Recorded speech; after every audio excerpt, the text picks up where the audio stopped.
ఈ మధ్య కాలంలో మనలో చాలామందిని మనం గమనిస్తే లేదా మనల్ని మనం గమనించుకుంటే మన కుటుంబ సభ్యులను కానీ సన్నిహితులను కానీ స్నేహితులు కానీ గమనిస్తుంటే కొంతకాలం వాళ్ళకి రిలేషన్షిప్స్ అన్నీ కూడా బాగుంటాయని చెప్పొచ్చు. ఇక్కడ రిలేషన్షిప్స్ అంటే కేవలం కుటుంబ సభ్యులతోటి లేదా అక్క చెల్లెలతోటి అన్నదమ్ములతోటే కాకుండా కూడా ఇరుగు పొరుగు వారితో కావచ్చు. ఒక మాట చెప్పంటే సంబంధ బాంధవ్యాలని చెప్పవచ్చు. స్నేహితులతోటి కావచ్చు, ఆఫీస్లో కొలీగ్స్ తోటి కావచ్చు.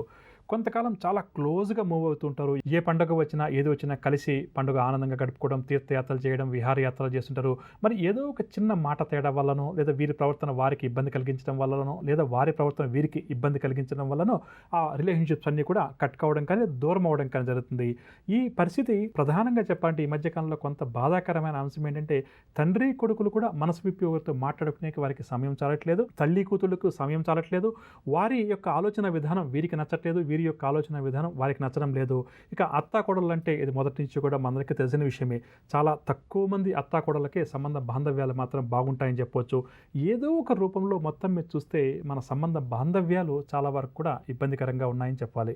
ప్రధానంగా చెప్పాలంటే భారతదేశం ఈ రిలేషన్షిప్స్‌కు పెట్టింది పేరుగా చెప్పవచ్చు. పూర్వకాలంలో మన కుటుంబాలన్నీ కూడా ఉమ్మడి కుటుంబాలుగా ఉండేవి. కుటుంబ పెద్ద అనేవారు ఒకరు ఉండేవారు. ఏ నిర్ణయం వచ్చినా అతను తీసుకునేవారు. దానివల్ల ఏంటంటే మిగతా కుటుంబ సభ్యులందరూ కూడా వాళ్ళ సంతానం ఎవరైనా కూడా కావచ్చు, ఆడవారు కావచ్చు, మగవారు కావచ్చు, కోడళ్ళు కావచ్చు, మనవాళ్ళు కావచ్చు, ఒక కుటుంబ యజమాని యొక్క ఆజమాయిషీలో పెరిగేవారు. సంబంధ బాంధవ్యాలు కూడా బాగుండేవి. కుటుంబంలో ఎవరికైనా ఒక చిన్న ఆపదొస్తే ఆ కుటుంబ సభ్యులు గానీ, ఆ గ్రామస్తులు గానీ, ఆ పట్టణంలో ఉన్న వారి బంధువులందరూ కూడా ఆపద ఉన్నంత కాలం మేము ఉన్నామని చెప్పి దగ్గరకు వచ్చేవారు. కానీ ఇప్పుడు చూస్తుంటే నిజంగా చెప్పాలంటే కూడా ఎవరికి వారి యమునా తీరే అనే చందాన సంబంధ బాంధవ్యాలు కొనసాగుతున్నాయి.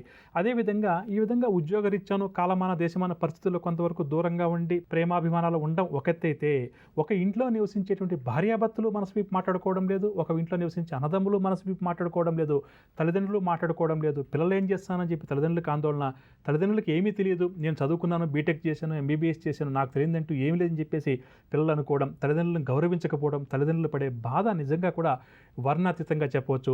ఆ తర్వాత వారికి వివాహం అయిన తర్వాత కూడా కోడళ్ళ ప్రమేయం కావచ్చు, అల్లుళ్ళ ప్రమేయం కావచ్చు, ఇంకొక ప్రమేయం కావచ్చు. దీనివల్ల కూడా మన సంబంధ బాంధవ్యాలన్నీ కూడా చాలా వరకు ఇబ్బందికరంగా ఉంటున్నాయని చెప్పవచ్చు. ఇటువంటివన్నీ కూడా ఏ గ్రహ దోషాల వల్ల ప్రధానంగా కలుగుతాయి.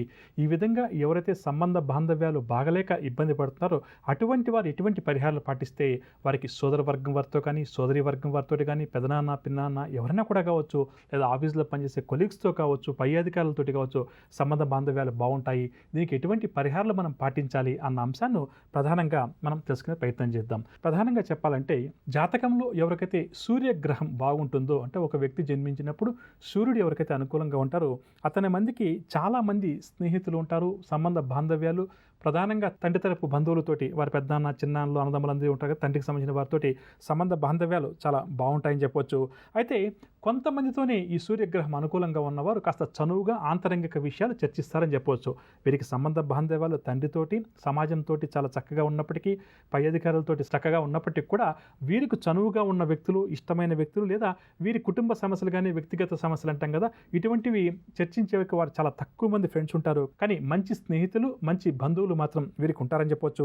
అదేవిధంగా గురుగ్రహం జాతకరీత్యా బాగున్నట్టయితే ప్రధానంగా చెప్పంటే చాలా తక్కువ మంది ఫ్రెండ్స్ ఉంటారు. చాలా తక్కువ మంది బంధువులతోటి వీరికి సాన్నిహిత్యం ఉంటుందని చెప్పవచ్చు. అంటే బంధువులు అనేవారు ఉంటారు, చిన్నాన్న, పెద్దనాన్న, అత్త, మామ అని చెప్పి పిలుస్తుంటారు. కానీ క్లోజ్నెస్ అంటాం కదా, అది ఫ్రెండ్స్తో కానీ బంధువులతో కానీ చాలా తక్కువగా ఉంటుంది.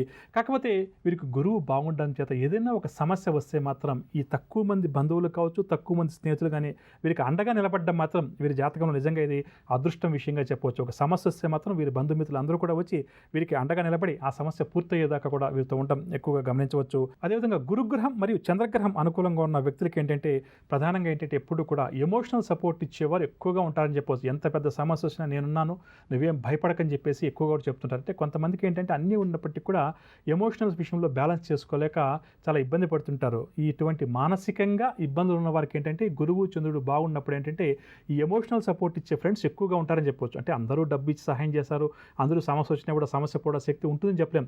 ఒకరికి డబ్బు ఉండవచ్చు, మరొక వ్యక్తికి ఏంటంటే మంచి కాంటాక్ట్స్ ఉండొచ్చు సంఘంలో.